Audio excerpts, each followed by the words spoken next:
todos, muy buenos días, ¿cómo están? Bienvenidos a su clase de biología, esperando que se encuentren muy bien en cada uno de sus hogares y siguiendo unidos al Señor Jesús para que pronto nos encontremos de nuevo en nuestra institución. De mi parte, un saludo muy especial y invitarlos a que sigan en este proceso educativo en donde vamos a seguir enriqueciéndonos y fortaleciendo nuestros conocimientos. El tema de hoy específicamente es la célula.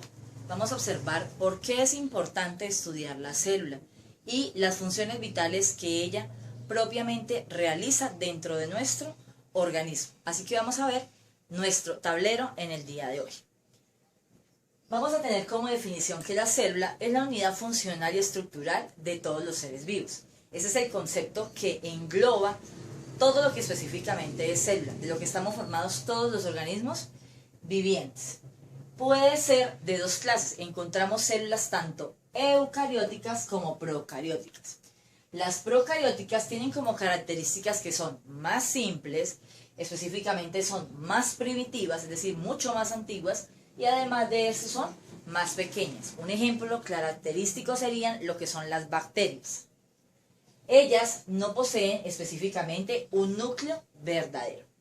En cambio, cuando hablamos de las células eucarióticas, observamos que vamos a encontrar dos formas, tanto la vegetal como la animal.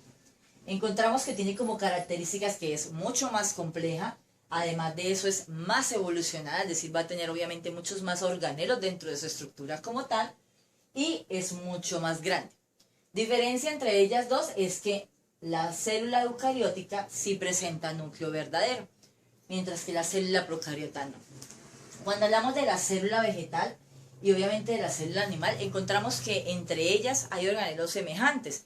El retículo endoplasmático, ¿sí? El aparato de Golgi, el citoplasma, la pared celular, los ribosomas, las mitocondrias, las vacuolas. Entonces, hay organismos, ¿cierto?, que dentro de la clase nuestra veremos cada una de estas funciones que ellas realizan específicamente dentro de lo que es la célula como tal. Pero específicamente dentro de toda esa clase de organelos encontramos dos específicos que nos van a diferenciar una célula de la otra. ¿Qué característica tiene la célula vegetal específicamente? Que va a presentar cloroplastos dentro de su estructura. ¿Por qué? Debidamente a que la célula vegetal específicamente realiza lo que es la fotosíntesis.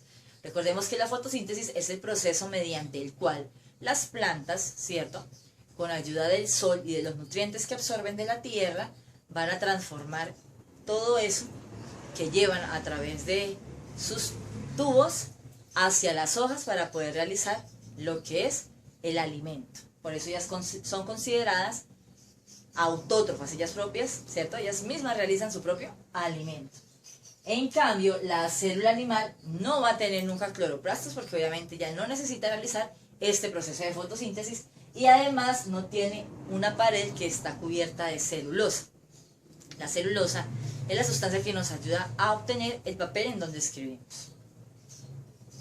Cuando hablamos de la célula como tal, sabemos que ella realiza unas funciones determinadas y esas funciones son llamadas funciones vitales.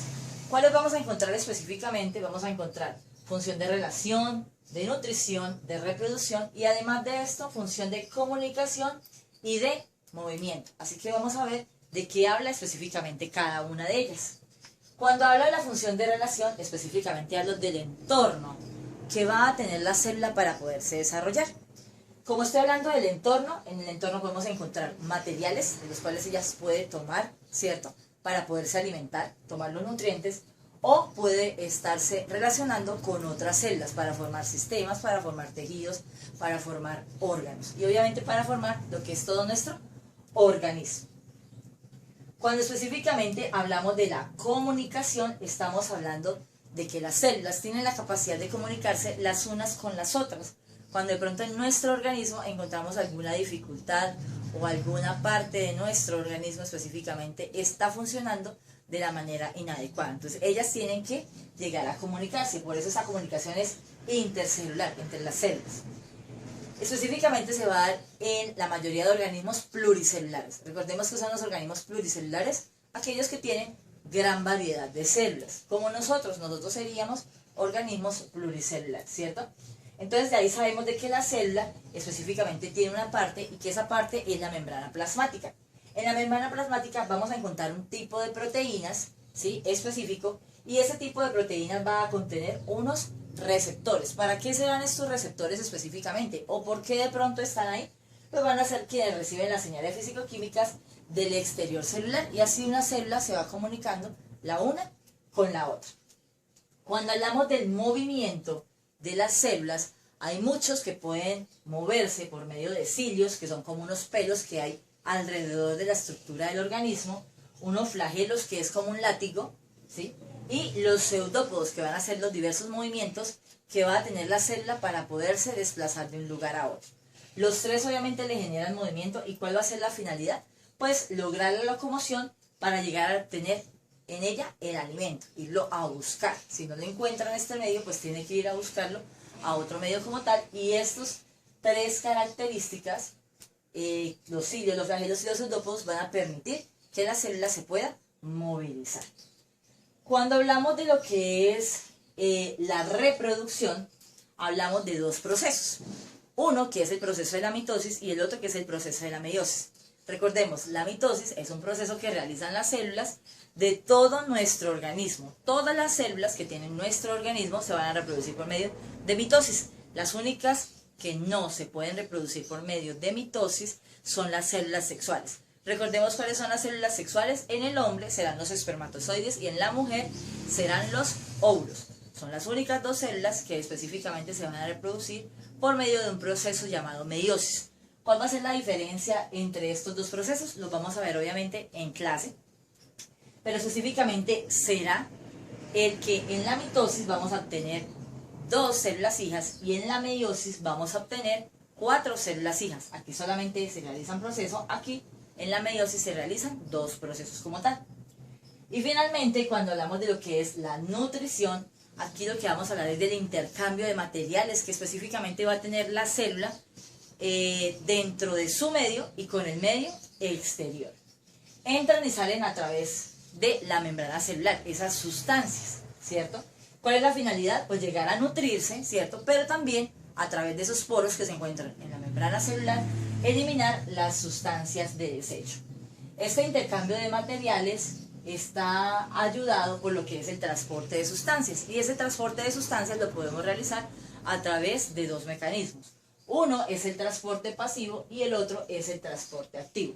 ¿Cuándo la célula va a realizar un transporte pasivo? Específicamente cuando vaya a transportar sustancias sencillas o macromoléculas. Las sustancias sencillas van mediante un proceso que se llama difusión, y esa difusión específicamente es facilitar o darle la posibilidad de que entren sustancias del medio exterior al medio interior. Puede ser una difusión facilitada o lo que es ósmosis. La ósmosis es un caso especial de difusión donde las moléculas de agua atraviesan la membrana desde un lugar que tiene alta concentración a uno de baja concentración, ¿sí? Cuando hablamos del transporte activo, entonces sabemos que necesita específicamente de proteínas transportadoras, que son las que realizan el gasto de energía. Y cuando hablamos en el transporte pasivo de lo que son las macromoléculas, esto se va a realizar mediante lo que es el proceso de endocitosis y exocitosis. El uno hacia adentro y el otro hacia afuera. La exocitosis además se caracteriza porque también se puede realizar por medio de 2 procesos. Uno llamado fagocitosis y el otro llamado lo que es la pinocitosis.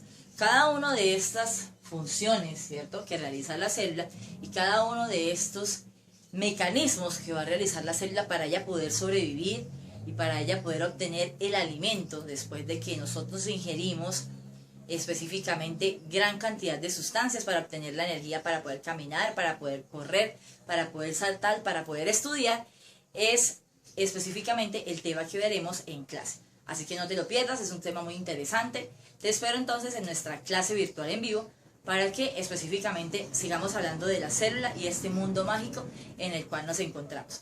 Muchísimas gracias y que Dios los bendiga.